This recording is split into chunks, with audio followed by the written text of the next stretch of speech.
Witam kochani bardzo serdecznie. Dzisiaj podzielę się z Państwem fajnym przepisem na pyszne śledzie w kremowym sosie musztardowo-miodowym.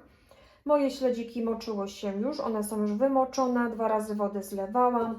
Miałam cały taki kubełek, no to tu jest po odsączeniu 600 gram. Będziemy zaczynać od zrobienia sosu. Do sosu potrzebujemy 2 łyżki majonezu, 2 łyżki naturalnego kremowego jogurtu, może być grecki, 2 płaskie łyżki płynnego miodu, 1 łyżkę oliwy,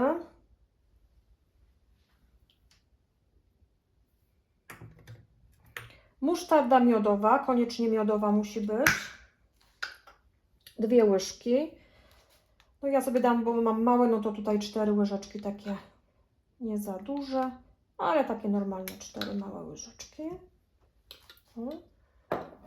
Wkręcamy sobie od razu pieprz i troszeczkę soli, tak minimalnie, bo śledzik jeszcze jest delikatnie słony. Wszystko mieszamy. No i właśnie powstał nam ten fajny kremowy sosik. I teraz tak, pół cebulki czerwonej, pół cebulki białej. Kroimy w drobną kostkę. Ja cebuli nie parzę, ponieważ jest taka łagodniejsza, teraz mi się trafiła, także nie ma potrzeby. Ale jeżeli Państwo mają tam jakieś, nie wiem, dolegliwości ewentualnie żołądkowe czy coś, nie mogą takich ostrych rzeczy jeść, jak najbardziej można sobie sparzyć po prostu cebulkę pokrojoną, dać na sito i przelać wodą. I też będzie ok. Czyli na drobno kroimy.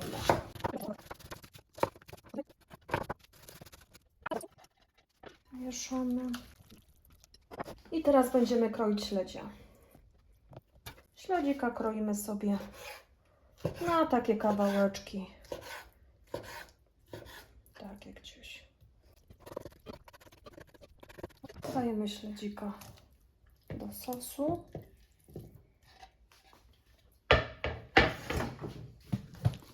Mieszamy.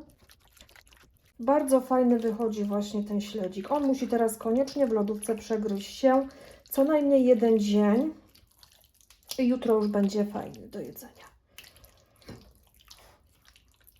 Tu jeszcze sobie damy akcentu zielonego. Ja sobie dam szczypiorek.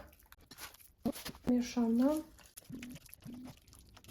O, proszę zobaczyć, jak to fajnie wygląda, bo ta cebulka też robi robotę tutaj. I dodatkowo taki smak fajny będzie. No i po prostu przekładamy do mniejszego. A najlepiej jeszcze, kochani, przechowywać takiego śledzika w słoiku z gumką w lodówce, tak żeby się fajnie przegryzł i sosik wychodzi przecudowny, bo jest taki kremowy. O, proszę zobaczyć, jak to już fajnie wygląda teraz. Jeszcze sobie posypiemy troszeczkę zielonym po górze. O. I także, kochani, proszę próbować. Jeżeli się filmik podobał, zapraszam do subskrybowania. Będzie mi bardzo miło. Także dziękuję Państwu za oglądanie. Pozdrawiam. Do usłyszenia w kolejnym odcinku.